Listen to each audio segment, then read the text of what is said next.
بسم الله الرحمن الرحيم.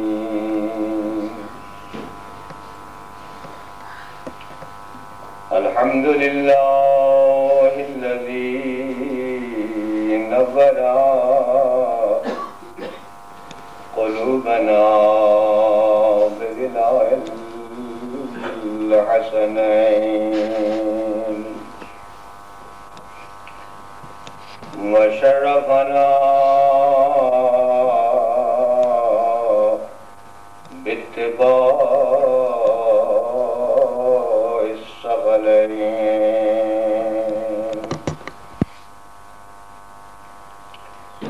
ثم الصلاة سيد الأنبياء والمرسلين أبي القاسم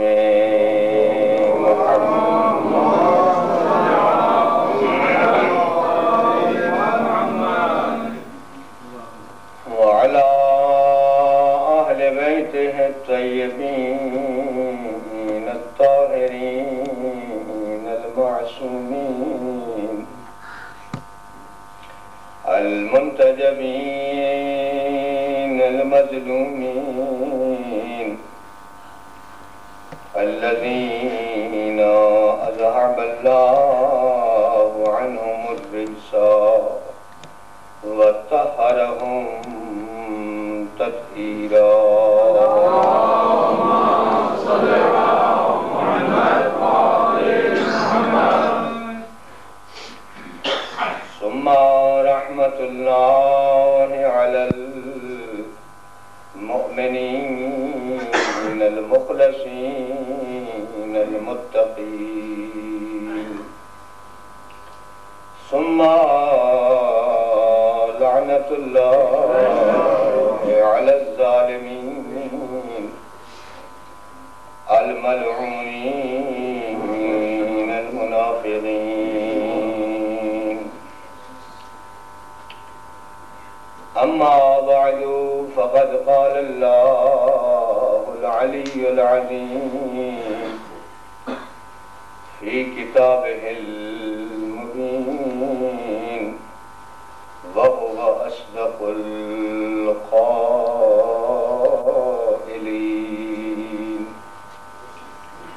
بسم الله الرحمن الرحيم. إن الدين عند الله الإسلام. صلوات پڑھ دیجیے. اللهم صل على محمد وآل محمد. عزیزان گرامی، محترم سامعین، الحمدللہ چشم بدگوش کل کی نسبت آج ہمارے محترم مجمع میں اللہ کی خاص رحمت و برکت کے طفیل آج کچھ چنداں اضافہ نظر آ رہا ہے. لگتا ہے کہ کل کی اپیل اثر انداز ثابت ہوئی. خدا آپ کے یہاں قدم رنجا فرمائی کو قبول فرمائے اور اس کے عوض میں، اس کے اجر میں جنت الفردوس میں ائمہ و چہاردہ معصومین کے پہلو میں اللہ تعالیٰ آپ کو جگہ عطا فرمائے.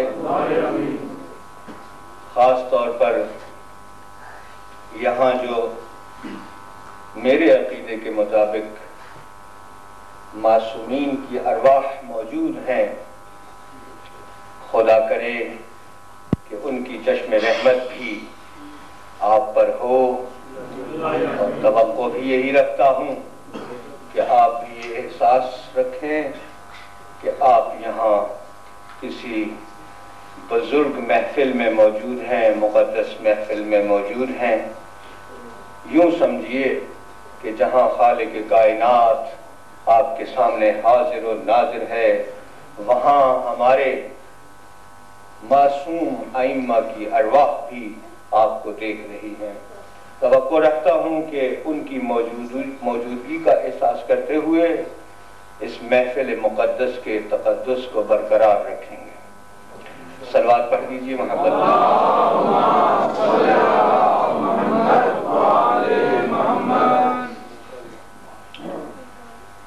موضوع وہی کل والا، عادت کے مطابق جب تک بات مکمل نہ ہو بات کرنے والا بھی لطف حاصل نہیں کرتا اور صحیح معنی میں سننے والا بھی مکمل طور پر مشرف نہیں ہوتا۔ البتہ اتنا ضرور ہے کہ جو حضرات کا تشریف لائے تھے انہیں معلوم ہے کہ جس موضوع کو میں نے چھیڑا ہے اس کو میں نے کہاں ختم کیا تھا، سو اسی سلسلہ کو جاری رکھتے ہوئے حضور والا کی خدمت میں بطور خلاصہ اتنا عرض کر دوں کہ کل میں نے عرض کیا تھا کہ اللہ کے نزدیک اگر کوئی دین ہے، اگر کوئی حقیقی راستہ ہے تو وہ اسلام ہے۔ وقت کی ضرورت کے پیش نظر، موقع کی ضرورت کے پیش نظر، نوجوان بھائیوں کی موجودہ تعلیمات کے پیش نظر، اس ماحول کو، اس محل وقوع کو، اس کافرانہ آلودہ فضا کو دیکھ کر میں اس بات پہ مجبور ہوا ہوں کہ میں حقیقی مذہب، حقیقی دین الہی اسلام کا آپ کے سامنے تعارف پیش کروں۔ تقریریں تو آپ بہرحال لچھے دار آپ سننے کے عادی تو ہیں، آتے بھی تو 1 سال کے بعد ہیں بھیا، قصور ہمارا نہیں ہے۔ اگر آپ تھوڑی بہت غور و فکر فرمائیں تو میں ہی کہہ سکتا ہوں میں قصوروار ہوں جو یہاں بیٹھا، ورنہ آپ تو ماشاءاللہ تعریف کے لائق ہیں۔ میں پہلے بھی تعریف کر چکا ہوں کہ آپ تشریف لائے ہیں، چلیے سال کے بعد ہی صحیح۔ سو اسی موقع کو غنیمت سمجھتے ہوئے یہی 10 دن تو ہیں کہ جن 10 دنوں میں ہم مشن حسینی کو کم از کم اغیار کے سامنے نہ صحیح اپنوں کے سامنے تو پیش کر سکتے ہیں۔ آپ اچھی طرح جانتے ہیں جس ماحول میں آپ رہ رہے ہیں، جس ملک میں آپ زندگی بسر کر رہے ہیں، جہاں آپ کی یہ نوجوان فرزند اس عالم میں ہے کہ میں ایک معمولی سی مثال دیا کرتا ہوں، گویا یوں کیوں نہ کہوں کہ جہنم کے کنارے آپ نے جنت کو آباد کیا ہوا۔ کسی بھی وقت یہ شیطان نامراد کسی بھی وقت ورگلا سکتا ہے، گمراہ کر سکتا ہے۔ جگہ جگہ پہ مواقع موجود ہیں، آپ کے بچے اسکول جاتے ہیں، کالجز میں جاتے ہیں، وہاں کی تعلیمات آپ کے سامنے ہیں۔ اگر ان کو یہ نہ بتایا جائے کہ اللہ ہے، اس کے حصول، اس کی معرفت کے حصول کے لیے ایک راستہ ہے، ایک منزل ہے، جب تک یہ نہ بتایا جائے، اور یہ لوگ تو آپ جانتے ہی ہیں کہ آپ اپنے مذہب کو بھی چھوڑتے جا رہے ہیں اور لادینیت کی طرف بڑھتے جا رہے ہیں۔ اس ماحول میں یہی 10 دن ہمیں میسر آئے ہیں کہ ہم اپنے بچے کھچے اس ایمانی سرمایے کو محفوظ رکھ سکیں اور اپنے نوجوانوں کو، اپنے عزیز بچوں کو کم از کم اس بات سے تو ضرور روشناس کرائیں کہ ہم اللہ والے ہیں، ہمارا کوئی مذہب ہے، ہمارا کوئی دین ہے، ہم لا دین نہیں، بے دین نہیں، بے مذہب نہیں، ہمارے سرپرست ہیں، ہمارے سر پہ ہمارے آقا موجود ہیں، ہم بے آسرا نہیں، ہم صاحب ولی ہیں، بے ولی نہیں، ہم جس چیز کے ہر لمحہ محتاج ہیں وہ ہمارے سر پہ موجود ہے، لیکن معرفت ہونا ضروری ہے۔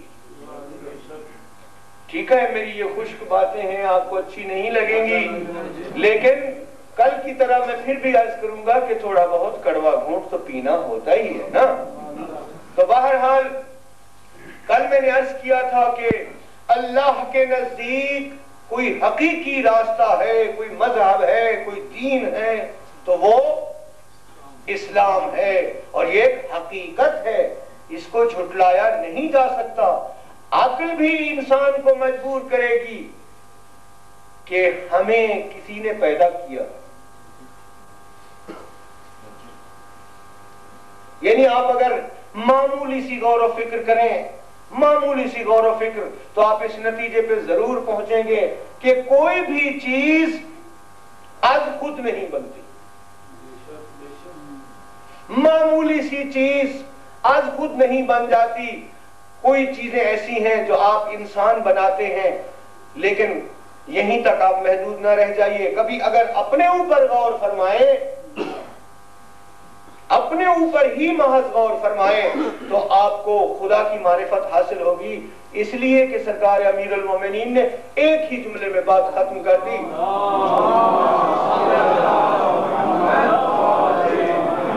من عرف نفسہ فقد عرف ربہ۔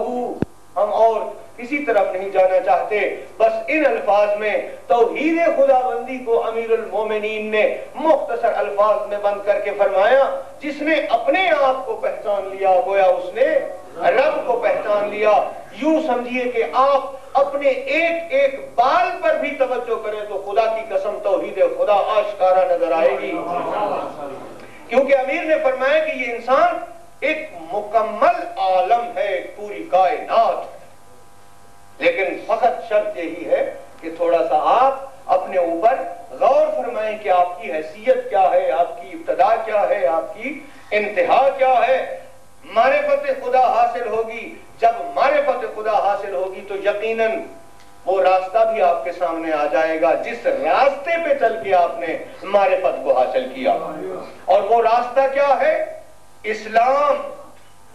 میں ان لوگوں کو واضح طور پر کہہ دینا چاہتا ہوں، اپنے نوجوان بھائیوں کی توجہ اس طرف مبذول کرانا چاہتا ہوں کہ ہو سکتا ہے شیطانی ہتھ کنڈے آپ کو اس بات پہ مجبور کر رہے ہوں کہ بھیا نہ کوئی مذہب ہے، نہ کوئی دین ہے، نہ کوئی خدا ہے، نہ کوئی پیغمبر ہے، نہ کوئی قبلہ و کعبہ ہے، نہ کوئی عبادت ہے، نہ کوئی ریاضت ہے، انسان آزاد ہے، آزاد پیدا ہوا ہے، آزاد جائے گا۔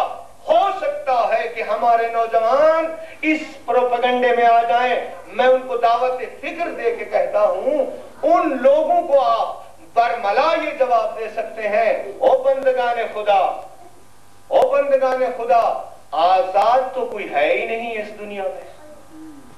جیسا کہ میں نے کل عرض کیا تھا، آزاد کوئی بھی نہیں، یہ ایک ایسی حقیقت ہے، دین ایک ایسی حقیقت ہے کہ اس کو اگر آپ معمولی غور و فکر کے ساتھ سمجھنے کی کوشش کریں تو سمجھ آ سکتا ہے۔ اس لیے کہ آپ کے سامنے ہے ایک بات کہ آپ اسٹیشن پہ جاتے ہیں، آپ کے سامنے 4 گاڑیاں ہیں، آپ نے ایک سفر طے کرنا ہے، یعنی کہہ سکتے ہیں نا آپ کہ اتنے سارے دین جو ہیں، کوئی عیسائی ہے، کوئی نصرانی ہے، کوئی ہندو ہے، کوئی سکھ ہے، کوئی شیعہ ہے، کوئی سنی ہے، کوئی بریلوی ہے، کوئی خدا جانے کیا کیا، وہابی ہے، اہل حدیث ہے، ہزاروں راستے ہیں۔ ہو سکتا ہے آپ چاہتے ہوں کہ ہم اس جھمیلے میں کیوں جائیں؟ اے مولوی صاحب، آپ تو ہمیں کہتے ہو کہ دین ہے، ایک مذہب ہے، ایک راستہ ہے، ہمیں بتاؤ تو صحیح کون سا راستہ ہے؟ یہ تو ہزاروں راستے ہیں۔ آپ اعتراض کر سکتے ہیں نا، یہ ہمارے نوجوان کہہ سکتے ہیں کہ ہم اس رفڑ میں کیوں پڑے، اس جھمیلے میں ہم کیوں پھنسے؟ ہزاروں راستے ہیں، کون سا راستہ اختیار کریں؟ لیکن یہ کب یہ خیال پیدا ہوتا ہے؟ جب ہم عقل کے دامن کو چھوڑتے ہیں۔ ہم ان کو یہ جواب دیتے ہیں بے شک ہوں ہزاروں راستے، لیکن اس کی مثال یوں سمجھیے کہ آپ سینٹرل اسٹیشن پہ گئے، وہاں 10 گاڑیاں پلیٹ فارم پہ لگی ہوئی ہیں، آپ کو تو معلوم ہے نا کہ آپ نے کہاں جانا ہے، آپ کو تو معلوم ہے نا کہ آپ نے کہاں جانا ہے، آپ کو جہاں جانا ہے آپ تلاش کریں گے، سائن بورڈ دیکھیں گے کہ مثلاً آپ نے برمنگھم جانا ہے، لندن جانا ہے، منزل آپ کے سامنے ہے نا، منزل سامنے ہے، آپ اس منزل کے پتہ کو تلاش کریں گے، اس سائن بورڈ کو تلاش کریں گے، دیکھیں گے، غور و فکر کریں گے، راستہ مل جائے گا، گاڑی کا تشخص ہو جائے گا۔ اگر آپ پڑھے ہوئے نہیں ہیں، آپ کے اندر وہ تعلیم نہیں ہے کہ آپ کو پڑھ سکیں اس سائن کو کہ لندن والی گاڑی کون سے پلیٹ فارم نمبر پہ موجود ہے، اس نمبر کو آپ نہیں پہچان سکتے، تو کم از کم اتنا تو ضرور ہے، جانا بھی آپ کو ضرور ہے۔ یقیناً آپ تلاش کریں گے کسی ایسی شخصیت کو جو تمہیں یہ بتا سکے کہ لندن کی گاڑی فلاں پلیٹ فارم پہ موجود ہے۔ میں کہتا ہوں دنیا کے ایک معمولی سفر کو عبور کرنے کے لیے، منزل تک پہنچنے کے لیے، گاڑی کو تلاش کرنے کے لیے آپ ہر ممکن کوشش کرتے ہیں، لیکن جب خدا کا نام آتا ہے، خدا تک پہنچنے کے راستے کا نام آتا ہے، تم کہتے ہو کہ ہمیں ضرورت ہی نہیں۔ توجہ کی نا آپ نے؟ صلوات تو پڑھ لیجیے۔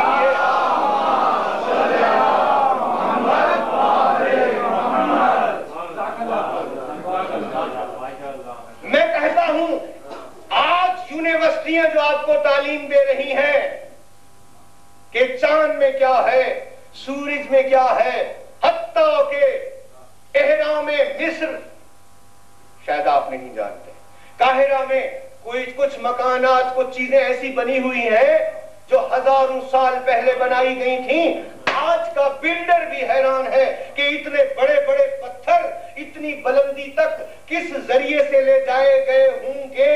آپ کو اسکولوں میں، کالجوں میں پڑھایا جاتا ہے، سمجھایا جاتا ہے کہ آپ تحقیق کریں کہ یہ چیزیں کیسے بنی۔ یہ دنیاوی علوم سکھائے جاتے ہیں یونیورسٹیوں میں۔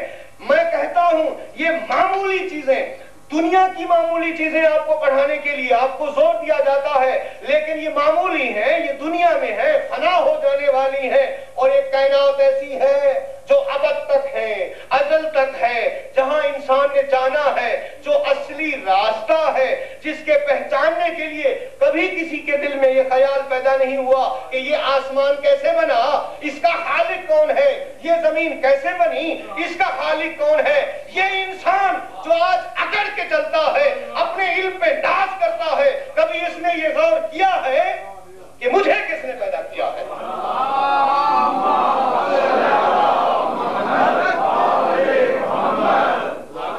یہ تو عقلی باتیں ہیں، اور میرے عزیز نوجوان اس بات پہ غور کیا کرو، مذہب ضروری ہے، دین ضروری ہے، اس فلسفے سے مت انکار کرو کہ دین کی ضرورت نہیں، ہم آزاد ہیں، قطعی آزاد نہیں۔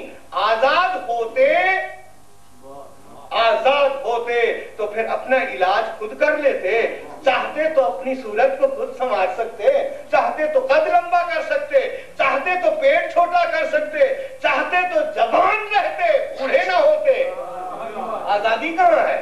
پابندی ہی پابندی ہے۔ لہذا ثابت ہوا کسی ایسے راستے پہ چلنا پڑے گا جو راستہ اس پوری کائنات کے خالق تک پہنچائے۔ اگر خود نہیں جان سکتے،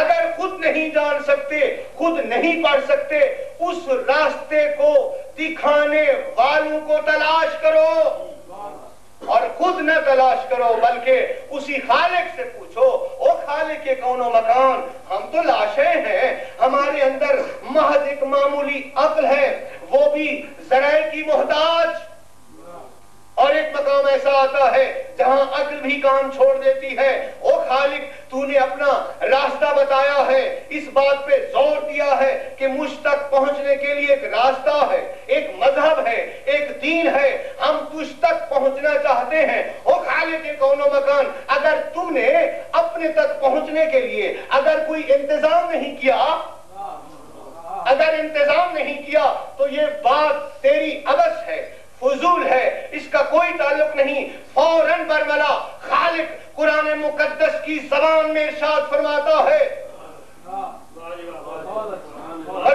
ہے کہ جو شخص مجھ سے محبت رکھتا ہے, مجھ تک پہنچنا چاہتا ہے, میرے راستے پہ آنا چاہتا ہے, اس پر واجب ہے کہ وہ میرے رسول کی اتباع کرے.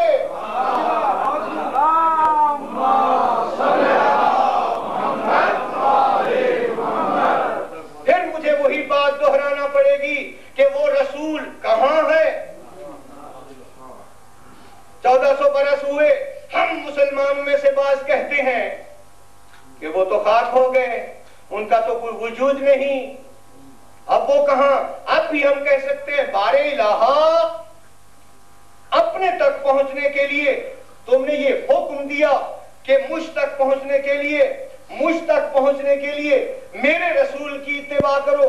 وہ رسول موجود نہیں, ہم کہاں جائیں؟ فوراً خالق فرمائے گا خود تلاش کرو. توجہ نہیں کیا آپ نے؟ یا ایھا الذین آمنوا اتقوا اللہ وابتغوا الیہ الوسیلہ. اے ایمان والو, توجہ نہیں کیا آپ نے؟ بات تو ہو رہی تھی اسلام کی اور خطاب اللہ کا ہو گیا ہے ایمان والوں کو. توجہ نہیں کیا آپ نے کہ راستہ جو اللہ نے مقرر کیا ہے اپنے تک پہنچنے کے لیے, اس کا نام رکھا ہے اسلام. توجہ نہیں کیا آپ نے؟ اس کا نام رکھا ہے اسلام. اور جب خطاب کرتا ہے اس راستے کے تلاش کرنے والوں کو, جب خطاب کرتا ہے کہ مجھ تک پہنچنا چاہتے ہو اور تمہارے سامنے کوئی واضح دلیل نہیں, کوئی واضح راستے پہ چلانے والا نہیں, تو پھر کیا کرو؟ اے ایمان والو, کہنا کیا چاہیے تھا اے اسلام والو, لیکن فرمایا اے ایمان والو, اللہ سے ڈرو اور مجھ تک پہنچنے کا وسیلہ خود تلاش کرو. یہ حجت قائم کر دی خدا نے. ثابت ہوا کہ ہم میں اس ذات تک پہنچنے کا وسیلہ موجود ہے. ہو سکتا ہے ہماری نظروں سے غائب ہو.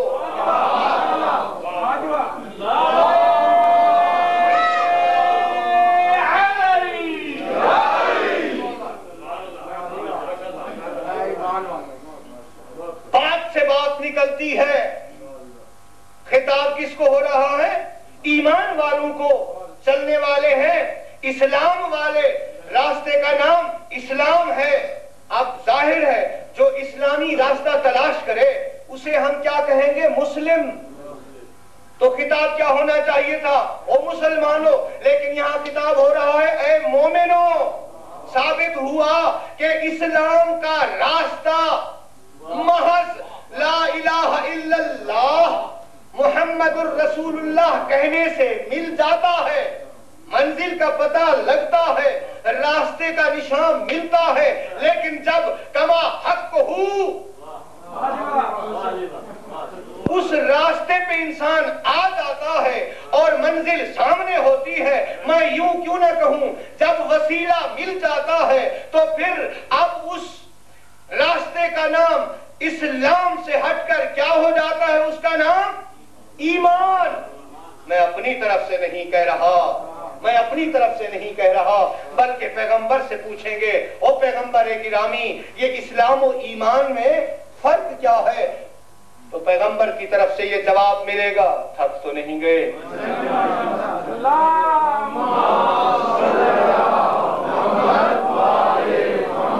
ظاہر ہے میں بولتے بولتے نہیں تھکتا. آپ ہو سکتا ہے سر ہلاتے ہلاتے تھک جائیں. سلوات پڑھ لیجیے محمد.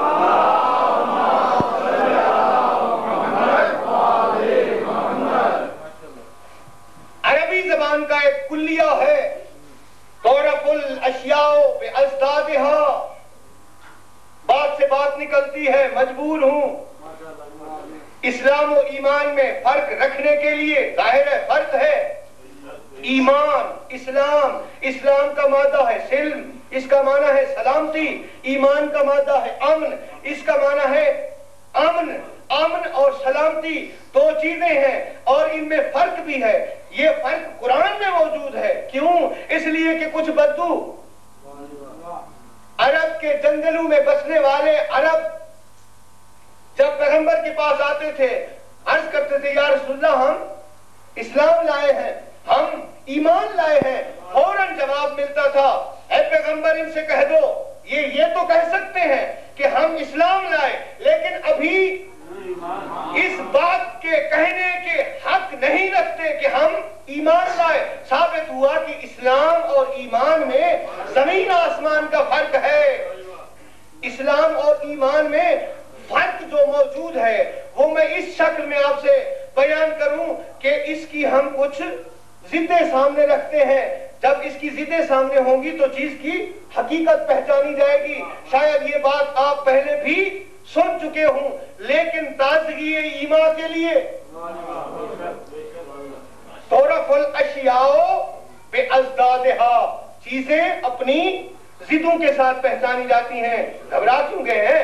مثال کے طور پر دن کی ضد کیا ہے؟ اب کیا ہے؟ اب اور جو صبح سورج چڑھے گا تو کیا ہوگا؟ یہ رات رہے گی۔ دن ہوگا تو رات ہوگی تو بس جب رات آئی تو تصور دن کا پیدا ہوا کہ دن بھی کوئی چیز ہے۔ میں یوں کیوں نہ کہوں، گرمیوں کے زمانے میں اگر آپ پاکستان چلے جائیں تو پھر سردی کی اشد ضرورت پڑتی ہے۔ جب مد مقابل میں کوئی چیز آتی ہے تو دوسری چیز کی حقیقت اور اصلیت اور ضرورت پہچانی جاتی ہے۔ اسی طرح نور کی ضد ہے ظلمت، اندھیرا۔ جہاں اندھیرا وہاں روشنی نہیں، جہاں روشنی ہے وہاں اندھیرا نہیں۔ دھوپ اور چھاؤں، اسی طرح ہزاروں مثالیں۔ تو ہم ایمان کو بھی اسی طرح کیوں نہ پہچانے؟ چنانچہ ہمیں ایمان کی ضدیں دیکھنا پڑے گی۔ توجہ ہے نا آپ کی؟ تو پیغمبر فرماتے ہیں کہ ایمان کی ضدیں ہیں تین۔ آپ کو تو چڑ ہے تین سے۔ ایمان کی ضدیں ہیں تین، جہاں یہ تین ہوں گے وہاں ایمان نہیں ہوگا۔ ظاہر ہے کہ جہاں ضد موجود ہو وہ اس کے مقابلے والی چیز موجود نہیں ہوتی نا۔ اب رات جو ہے تو دن نہیں ہے نا، تو جہاں وہ تین جہاں ہوں گے، کون بھائی؟ ایمان کی ضدیں تین، جہاں وہ تین ضدیں موجود ہوں گی ایمان نہیں ہوگا، اور جہاں ایمان ہوگا وہاں وہ تین چیزیں نہیں ہوں گی۔ اور وہ ہیں کیا؟ شرک، کفر، نفاق۔ اور دلچسپی کے طور پہ ہم یہ بھی کہا کرتے ہیں کہ یہ جو مد مقابل تین ہیں، اتفاقاً ان تینوں کے حروف بھی تین ہیں۔ شرک شین رے کاف، کفر کاف فے رے، اور نفاق جو ہے اس کا اصل ہے نفس نون فے کاف، وہ بھی تین۔ ضدیں بھی تین، اصلیت بھی تین۔ اور اگر ایمان کی طرف آئیں، اگر حروف کو مد نظر رکھیں، چلیے اسی بات کو مانتے ہیں، تو ایمان کے حروف ہیں الف، یہ، میم، الف، نون، کتنے؟ تو میں کہنا دوں جہاں پانچ ہوں گے وہاں تین نہیں ہوں گے، اور جہاں تین ہوں گے وہاں پانچ نہیں ہوں گے۔ جہاں ایمان ہوگا وہاں شرک نہ ہوگا، وہاں کفر نہ ہوگا، وہاں نفاق نہ ہوگا، اور جہاں شرک ہوگا، کفر ہوگا، نفاق ہوگا، وہاں۔ لیکن میں ایک بات ضرور کہوں گا کہ اگر کوئی شخص لا الہ الا اللہ کہہ دے، اب لا الہ الا اللہ کہنے سے کیا چلا جاتا ہے؟ شرک چلا جاتا ہے کہ خدا کے علاوہ کوئی معبود نہیں۔ ظاہر ہے شرک چلا گیا، کیا آدمی مومن بن جاتا ہے؟ کیوں نہیں بنتا؟ حالانکہ وہ تو کہہ رہا ہے کہ خدا کے علاوہ کوئی معبود نہیں۔ اس سے ایک ضد گئی ہے، ابھی دو ضدیں، لہذا ایمان جب کہے محمد الرسول اللہ، لا الہ الا اللہ محمد الرسول اللہ، محمد الرسول اللہ کہنے سے کفر چلا جاتا ہے، لا الہ الا اللہ سے شرک چلا گیا، محمد الرسول اللہ سے کفر چلا گیا۔ اب وہ بندہ جس نے لا الہ الا اللہ محمد الرسول اللہ پڑھا، کیا وہ مومن بن گیا؟ کیوں؟ اس لیے کہ تیسری ضد باقی ہے اور وہ ہے نفاق۔ میں یوں کیوں نہ کہہ دوں، اس نفاق کو دور کرنے کے لیے ایک ایسی شخصیت کی ضرورت ہے جسے پیغمبر نے فرمایا ہو، انتا قاتل المنافقین، علی تو منافقین کو قتل کرنے والا ہے۔ جہاں علی کا کلمہ پڑھو گے وہاں نفاق ختم ہو جا۔ میں یوں کیوں نہ کہوں، لا الہ الا اللہ محمد الرسول اللہ کے ساتھ جب تک علی ولی اللہ نہیں کہو گے،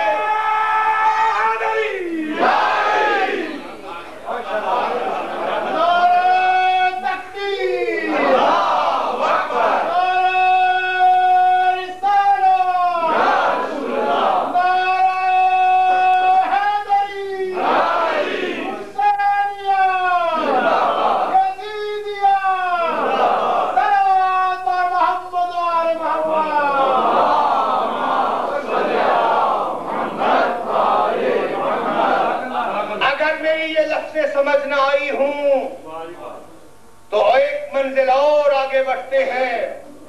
اگر سمجھ نہ آئی ہو تو پھر ایک بار پیغمبر سے استدعا کریں گے، اے حضرت گرامی، اے رسول خدا، اے محبوب خدا، ابھی تک ہمیں سمجھ نہیں آئی کیونکہ کچھ مانتے ہیں اور کچھ نہیں مانتے۔ ہمیں مسئلہ ایمان کو ذرا وضاحت سے ارشاد فرمائیے تو جواب ملے گا کہ ایمان ایک ایسا مسئلہ ہے جس کے لیے ممبر کی ضرورت نہیں، محراب کی ضرورت نہیں، بلکہ اس کے لیے ایک میدان کی ضرورت ہے۔ چنانچہ اجازت ہے کہ بتا دوں کہ پیغمبر نے ایمان کی وضاحت کیسے کی، نہ مسجد میں، نہ ممبر پر، نہ محراب میں، نہ مدینے میں، نہ عام مجمع میں، بلکہ کہاں؟ ایک میدان میں، اور وہ میدان خندق کا میدان نظر آ رہا ہے۔ خندق کا میدان جانبین کی صفیں لگی ہوئی ہیں۔ عمرو ابن عبدود، خندق سنا دوں، عمرو ابن عبدود خندق کو عبور کرتا ہوا،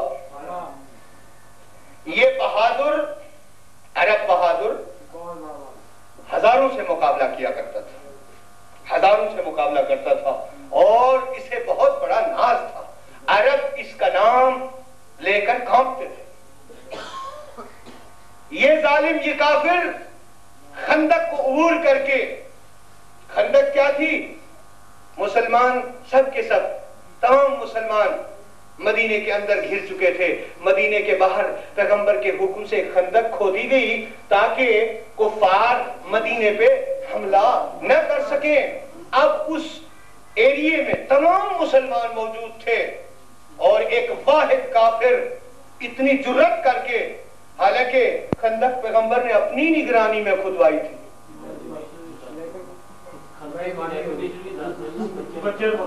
خندق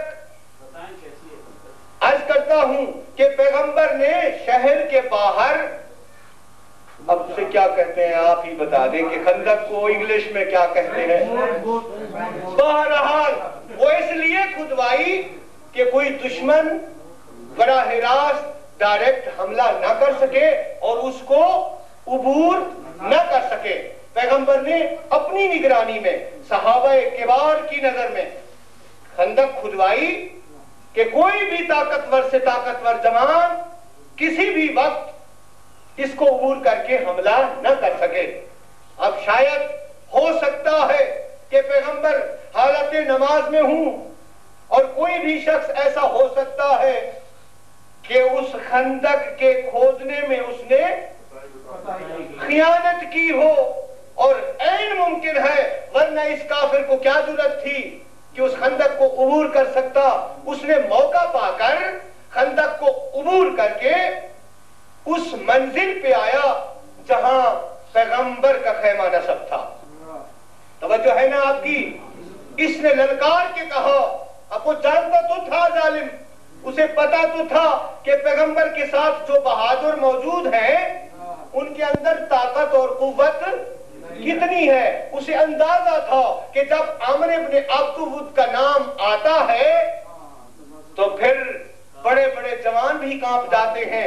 اسے اس بات پہ گھمنڈ تھا، اور وہ جب خیمہ رسول کے قریب آتا ہے تو للکار کے کہتا ہے، اے مسلمانوں کے رسول، کوئی ہے تو میرا مقابلہ کرے۔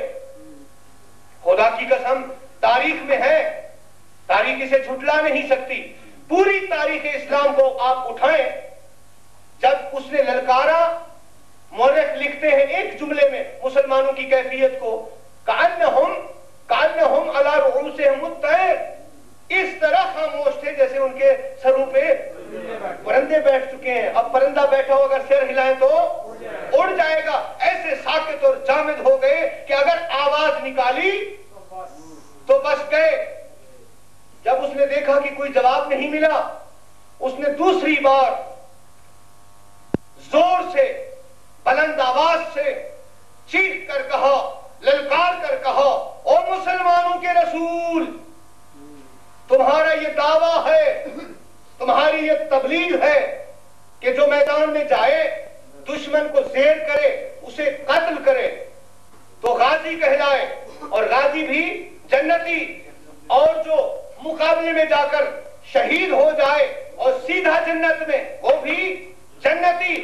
اب میں کافر کے ہاتھ میں جنت ہے، کوئی غازی ہو تو بھیج، کوئی شہید ہو تو بھیج۔ خدا کی قسم بہت بڑا چیلنج تھا۔ میں کہا کتنا بھی کمزور ہوں، خدا کی قسم اگر وہاں میں ہوتا تو میں بھی جاتا، جنت تو مفت میں ملتی تھی۔ افسوس ان مسلمانوں پر کہ اس کے اس چیلنج کے باوجود بھی کأنہم علی رؤوسہم الطیر، ایسے خاموش پڑے تھے جیسے ان کے سروں پہ پرندے بیٹھ چکے ہوں۔ میں کہتا ہوں ویسے نہیں خاموش تھے، حقیقت میں بات یہ تھی کہ وہ جنت کے طلبگار نہ تھے۔ اگر کوئی ہوتا تو اٹھتا۔ خدا کی قسم اس چیلنج پہ ایک واحد شخص تھا جو اٹھا، علی ابن ابی طالب۔ عرض کرتے ہیں یا رسول اللہ، یا رسول اللہ مجھے بھیج، لیکن فرماتے ہیں یا علی مجھے معلوم ہے کہ یہ فتح کس کے ہاتھ میں ہے، علی ذرا صبر کرو، علی ذرا صبر کرو، ابھی دیکھ تو لینے دو ان سورماؤں کو کہ کل کہیں یہ نہ کہتے پھرے ہمیں تو چانس نہیں ملا، ہمیں تو موقع نہیں ملا، ورنہ ہم پتہ نہیں کیا کر دیتے۔ اس کافر نے تیسری بار، تھک تو نہیں گئے، تیسری بار اس نے نیزہ اٹھا کے پوری قوت کے ساتھ رسول کے خیمہ کو نیزہ مار کے کہتا ہے، او مسلمانوں کے رسول، اب مجھ سے زیادہ انتظار نہیں ہوتی، اب میں نے حملے کا بھی اعلان کر دیا ہے۔ یہ عرب کا دستور ہے، جب تیر یا نیزہ یا تلوار سے حملہ کر دیا جائے تو جنگ کی ابتدا ہو جاتی ہے۔ جب اس نے نیزہ مارا تو پیغمبر کے چہرے پہ جلال کے آثار نمودار ہوئے۔ فرماتے ہیں مسلمانوں کی طرف نگاہ کر کے فرماتے ہیں من لہذا القلب، اور ایک اور روایت میں ہے فرماتے ہیں من لہذا الولد الزنا، کوئی ہے جو اس کتے اور حرام زادے کا جواب دے۔ خدا کی قسم وہی لوگ جو خاموش بیٹھے ہوئے تھے ان میں سے ایک کسک پڑا، اس نے کہا یا رسول اللہ آپ نے اتنی جلدی اسے حرام زادہ کیوں کہہ دیا؟ فوراً فرماتے ہیں اور نامراد تجھے معلوم نہیں، تو نے میری یہ حدیث نہیں سنی، میں یخوف النبی او اولاد النبی علی الباب فہو ولد الزنا، جو نبی یا نبی کی اولاد کے دروازے پر آ کر جھنکیاں دے وہ حرام زادہ ہوتا ہے۔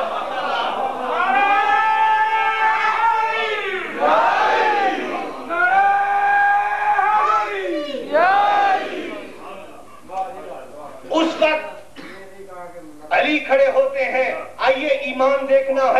ایمان کیا چیز ہے.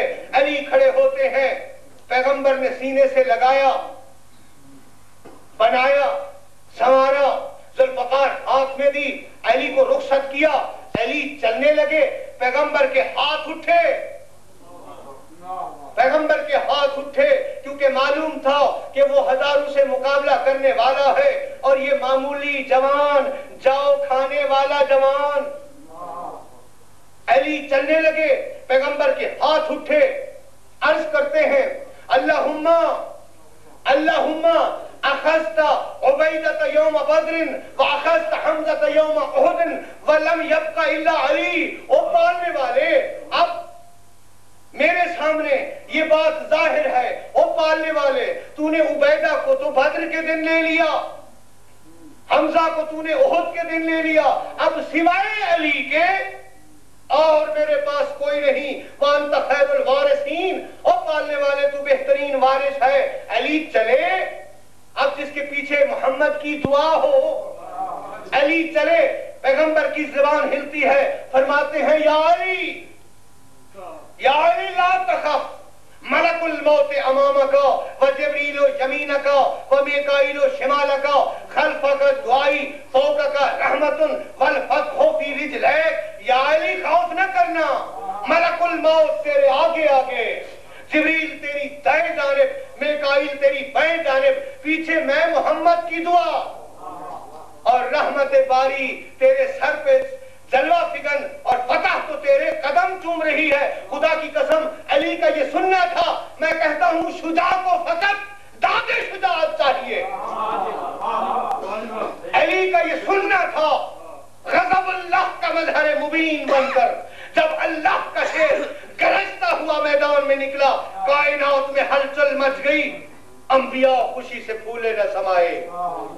دین کی حفاظت جو ہو رہی ہے, انبیاء خوشی سے پھولے نہ سمائے, فرشتوں سے تسبیح و تقدیس چھوٹ گئی, حوران جنت نے صحرا کہنا شروع کیا. علی چلے, پوری کائنات فرد مسرت میں آ کے اظہار مسرت کرنے لگے. آدم نے کہا میری توبہ کا وسیلہ جا رہا ہے, نوح نے کہا میری کشتی کا نام خدا جا رہا ہے, ابراہیم بولے مجھے آگ سے بچانے والا جا رہا ہے. توجہ نہیں کی آپ نے؟ کعبہ نے کہا میرا جوہر جا رہا ہے. بنت اسد قبر میں بولی میرا جوہر جا رہا ہے. فاطمہ نے اپنے خیمے میں بیٹھ کے کہا میرا شوہر جا رہا ہے. جنت نے کہا میرا حاتم جا رہا ہے. جہنم نے کہا میرا قاسم جا رہا ہے. قرآن بولا میرا عالم جا رہا ہے. میدان نے کانپ کے کہا میرا غازی جا رہا ہے. کوثر نے کہا میرا ساقی جا رہا ہے. شرافت بولی میرا افتخار جا رہا ہے. انسانیت بولی میرا فقار جا رہا ہے. نجف کی نگری نے کہا میرا سردار جا رہا ہے. لسان وحی سے آواز آئی خاموش, برز الایمان کلہ الی الکفر کلہ, اور خاموش رہو, آج پورا کا پورا ایمان پورے کے پورے کفر کے مقابلے میں جا رہا ہے.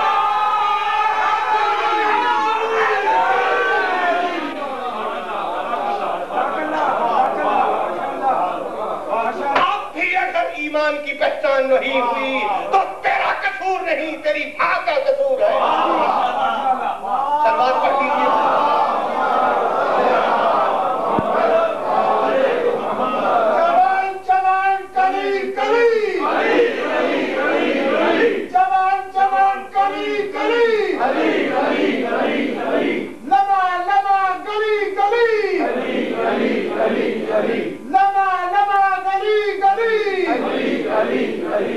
مشروط امام علی علیہ السلام سلام.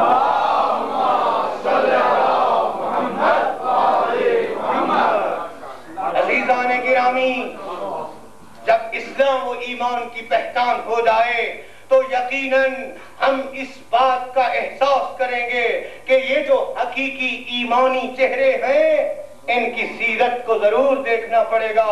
خدا کی قسم, جہاں علی کے اندر یہ صفات ہیں کہ مکمل ایمان نظر آتے ہیں, وہاں اطاعت خدا میں ازداد کا مجموعہ ہے. علامہ ہندی فرماتے ہیں, اچانک الفاظ ذہن میں آئے, علامہ ہندی فرماتے ہیں علی وہ ذات گرامی ہے.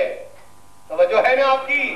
علی وہ ذات گرامی ہے کہ جس میں ازداد جمع ہے. علی تخت حکومت پہ عادل و حق شناس شہنشاہ, مسند قضا پہ بے لاگ جج, میدان میں غازی اور صف شکن, مجمع اصحاب میں حکیم اور فلاسفر, فیلسوفان عالم کی جان, حقائق الہیہ کا رازدان, تمدن و معاشرت کا مصلح, لیگ آف نیشن کا پریزیڈنٹ, محراب عبادت میں عابد شب زندہ دار, بوریے پہ فقیر, یہودیوں کے باغ میں مزدور. ارے ایمان کی قلمرو میں مفتی بھی ہے اور مجاہد بھی ہے, مفتی بھی ہے اور مجاہد بھی ہے.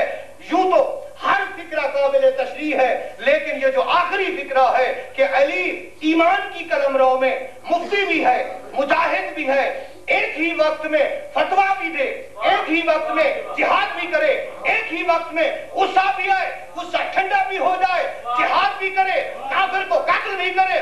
میں کہتا ہوں بیک وقت تمام ازداد کا موجود ہونا حقیقی ایمان کی پہچان ہے.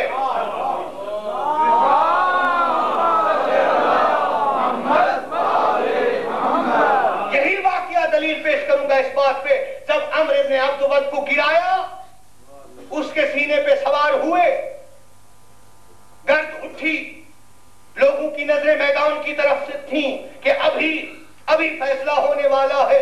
کمزور ایمان والے جو ایمان کو نہ پہچانتے تھے وہ سہمے ہوئے تھے, اور سلمان فارسی جیسے السلمان منا اہل البیت اس بات کے منتظر تھے کہ ابھی کافر کا سر اس طرف آئے گا کہ اچانک گرد اٹھی, پھر دیکھا گرد ہٹی, علی آ رہے ہیں, دشمن کا سر ہاتھ میں ہے. علی کی چال میں کبھی نہ غرور کرنے والا انسان آج اس انداز سے چل رہا ہے کہ دشمن چل پھن کر یہ کہتے ہیں, اور دیکھو تو ذرا علی کی چال میں غرور ہے. فوراً سرکار رسالت کی زبان سے یہ الفاظ نکلتے ہیں, اور ظالموں علی کی چال میں غرور ہے, یہی خدا کو منظور ہے. بس سلمان نے آگے بڑھ کے پوچھا, یا علی میں نے ایک دفعہ دیکھا کہ آپ نے دشمن کو گرایا تو تھا, گرد تو اٹھی تھی, لیکن دوسری نظر میں جب میں نے دیکھا تو دشمن ایک طرف تھا, آپ ایک طرف تھے, اور اس کے ہاتھ میں تلوار بلند ہو رہی تھی. یہ کیا ماجرا تھا کہ آپ نے گرائے ہوئے دشمن کو چھوڑ دیا؟ علی برجستہ جواب دیتے ہیں, سلمان تم تو جانتے ہو نا, جب میں نے دشمن کو گرایا تھا اس ظالم نے اپنی جان کو بچانے کے لیے میرے ساتھ گستاخی کی. جب اس نے گستاخی کی تو میرے اندر ذاتی غصہ پیدا ہوا, میرے اندر مجھے میرے نفس نے مجبور کیا کہ اس شخص نے میرے ساتھ گستاخی کی ہے, میرے اندر غصہ پیدا ہوا. اب میں نے سوچا کہ اگر میں اسی غصے کی حالت میں اس کو قتل کر دوں تو اس جہاد میں میرا ذاتی غصہ شامل ہو جائے گا. علی برداشت نہیں کر سکتا. جو کام راہ خدا میں انجام دیا جائے صرف خلوص خدا ہونا چاہیے, فقط اللہ کی ذات کے لیے ہونا چاہیے. جب اس نے میرے ساتھ گستاخی کی میں ہٹ گیا اور اس وقت تک دوسرا حملہ نہیں کیا. جب تک ذاتی غصہ ختم نہ ہوا تو کہنا پڑتا ہے نا کہ دشمن کو گرا کر بھی اللہ کے لیے اپنی ذات کو چھوڑ کر اپنے آپ کو پیش کر دینا, یہی تو ایمان کی علامت ہے. اور جب ایسا ہوا, یہ وہ ضربت تھی جب علی آگے بڑھ کے آتے ہیں, سر پیغمبر کی طرف اچھال کے سر جھکا کے کھڑے ہوتے ہیں, پیغمبر کے چہرے پہ مسرت کے آثار ظاہر ہوتے ہیں. سب دیکھتے ہیں کہ اب علی کو انعام کیا ملتا ہے. لسان وحی بول اٹھتی ہے, ضربت علی یوم الخندق افضل من عبادت الثقلین. علی کی یہی ایک ضربت ثقلین کی عبادت سے افضل ہے. سماعت پڑھ لیجیے محمد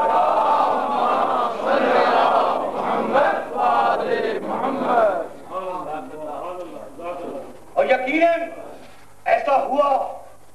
اسلام و ایمان کو بچانے کے لیے ان ہستیوں نے مال, دولت, عزت آبرو سب کچھ قربان کر دیا، لیکن راہ خدا کو ظالموں کے ہاتھ نہ جانے دیا، سب کچھ قربان کر دیا۔ آخری جملات، زیادہ وقت آپ سے نہ لوں، آج محرم کی 2 ہو چکی۔ اسی اسلام کو عزیزان گرامی اور نوجوانوں، یہ مذہب اتنا تو حق ہے نا، یہ راستہ اتنا پر حقیقت ہے کہ اس کی حفاظت کے لیے ان شخصیات نے، اس گھرانے نے، اس پاک خاندان نے اپنے آپ کو جہاں اس اسلام و ایمان کی ترویج کے لیے قربان کیا، وہاں اپنا سب کچھ نثار کر دیا۔ اگر ایسی بات نہ ہوتی تو حسین گھر کو چھوڑتے؟ کون ہے جو اپنے نانے کا روضہ چھوڑے؟ لیکن حسین نے کشتی اسلام کو بچانے کے لیے اپنے آپ کو مصائب میں ڈال کر، کل میں نے عرض کیا تھا کہ حسین جب مدینے سے چلے تھے تو صرف یہی کہہ کر کہ نانا میرا گھر برباد ہو جائے، میرے جوان مارے جائیں، میرے بچے شہید ہو جائیں، میری بہنوں کا پردہ چلا جائے، نانا میں آپ کے دین پر آنچ نہ آنے دوں گا۔ اور پھر ایسی منزل بھی آئی حسین کے لیے کہ کعبہ کو، مکہ کو جائے امن سمجھتے ہوئے جب وہاں پہنچتے ہیں، محض دنیا کو یہ بتانے کے لیے کہ دین پہ وقت آن پڑا ہے، اور رسول کا پیارا نواسا اپنے آپ کو مہاجر کر کے وطن کو چھوڑ کر کعبہ کو بیت امن سمجھ کر یہاں پناہ لینے کے لیے آیا ہے۔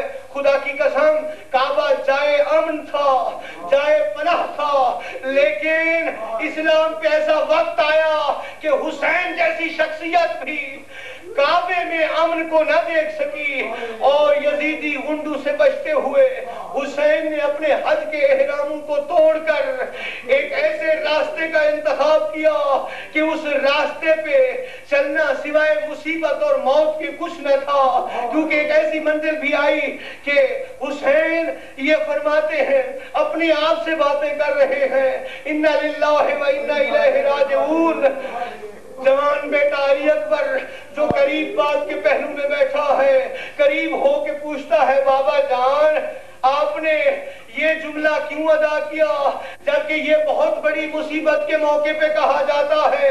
آپ نے فرمایا، اکبر بیٹا ہم رفتہ رفتہ موت کی طرف بڑھ رہے ہیں، ہم رفتہ رفتہ فنا کی طرف بڑھ رہے ہیں، ہم رفتہ رفتہ بربادی کی طرف بڑھ رہے ہیں۔ علی اکبر بردستہ پوچھتے ہیں، بابا جان کیا ہم حق پہ نہیں؟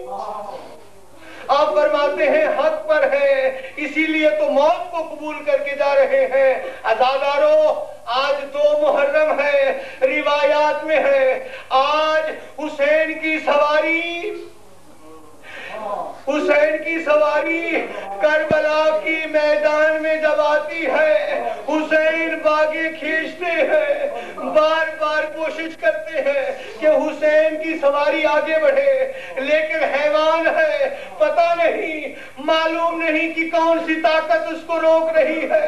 جب بار بار میرے مولا میرے مظلوم آقا کوشش کرتے ہیں کہ سواری آگے بڑھے، لیکن سواری آگے نہیں بڑھتی، حسین نے حسرت بھری آہ بھر کے آسمان کی طرف منہ کر کے فرمایا، پروردگار میں حاضر ہوں، بار الہ مجھے، میں اپنے خاندان کے ساتھ اس مقام پہ آ چکا ہوں، اگر تیری رضا یہی ہے تو حسین کو انکار نہیں۔ اور اپنی بہنوں کی طرف دیکھ کے فرماتے ہیں، بہن زینب ہماری منزل آن پہنچی، ہمارا سفر تمام ہوا۔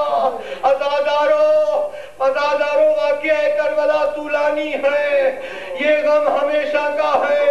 آج میں ایک ایسی شخصیت کا غم، ایک ایسی شخصیت کی شہادت پیش کرتا ہوں جو کربلا کے میدان میں تو نہ تھا، حسین کے ساتھ شہید نہیں ہوا، لیکن اس کی شہادت کو دیکھو تو کربلا والوں سے اس کی شہادت کم نہیں۔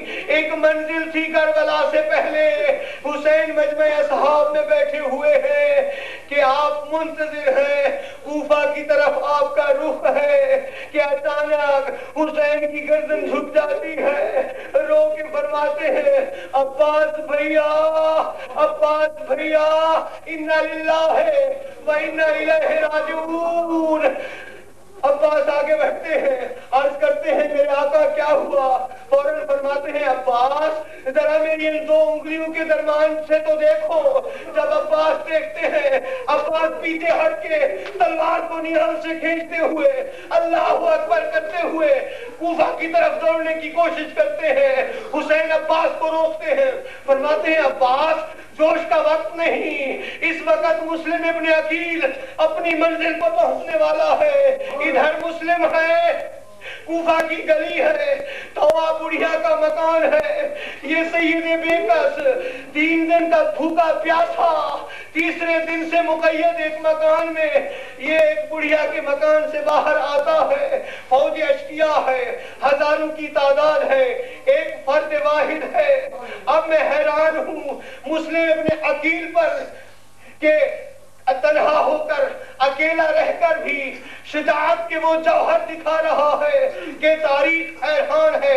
حالانکہ کربلا کے میدان میں جہاں عباس لڑنے جایا کرتے تھے تو حسین داد دیا کرتے تھے، کوئی قدردان قدر کرنے والا موجود ہو تو بہادر پوری بہادری کے ساتھ لڑتا ہے، لیکن یہاں کوفے کی گلی میں مسلم تنہا ہے، کوئی داد دینے والا نہیں، کوئی وارث نہیں۔ یہ سید بیکس ایک سنسان گلی میں بے آسرا ایک بڑھیا کا سہارا لے کر دشمن کی فوج سے لڑ رہا ہے، پشتوں کے پشتے لگا رہا ہے۔ آخر بنی ہاشم جو تھے عزاداروں، ایک منزل ایسی آئی کہ عبداللہ ابن زیاد کہتا ہے او نامرادو، ایک انسان تم سے ختم نہیں ہو سکتا، 2000 کا لشکر مسلم ابن عقیل کے لیے بھیجتا ہے۔ ظالموں نے جب یہ دیکھا کہ مسلم فتح نہیں ہوتے، مسلم گرائے نہیں جاتے، تو انہوں نے ایک حربہ کیا، ایک گڑھا کھودا اور شکست کے انداز میں پیچھے ہٹنے لگے، مسلم آگے بڑھنے لگے کہ اچانک مسلم اس گڑھے میں گرے۔ جب گرے تو ظالموں نے بیک وقت حملہ کیا۔ عزاداروں، مسلم تنہا تھے، سر کٹا، ہاتھ کٹے، جسم ریزہ ریزہ ہوا، اس کے باوجود بھی کربلا کی طرف، ایک منزل کی طرف منہ کر کے عرض کرتے ہیں یا ابا عبداللہ، یا ابا عبداللہ، گواہ رہنا آپ پہ قربان ہونے والا پہلا شخص میں ہوں، لیکن تنہا ہوں۔ فرماتے ہیں ظالمو، ایک گھونٹ پانی کا دے دیتے، افسوس کوئی نہ تھا جو مسلم کو پانی دیتا۔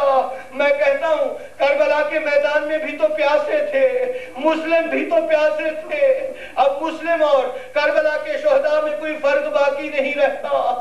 عزاداروں، یہ ظالم مسلم کو اس حالت میں گرفتار کر کے عبداللہ ابن زیاد کے دربار میں لے جاتے ہیں۔ میں کہتا ہوں میدان کربلا میں شہید ہونے والے صرف شہید ہوئے، لیکن امام سجاد کی سنت کسی نے ادا نہیں کی۔ مسلم وہ ہیں جو شہید بھی ہوئے، قید بھی ہوئے۔ اس عالم میں قید ہو کر مسلم جب دربار دشمن میں جاتے ہیں فوراً کہتے ہیں او ابن زیاد، تم پہ لعنت ہو، تم سمجھتے ہو کہ شجرہ نبی کو ختم کر دو گے؟ ابھی زندہ ہیں وہ لوگ جو اپنی قربانی دے کر شجرہ اسلام کو بچائیں گے۔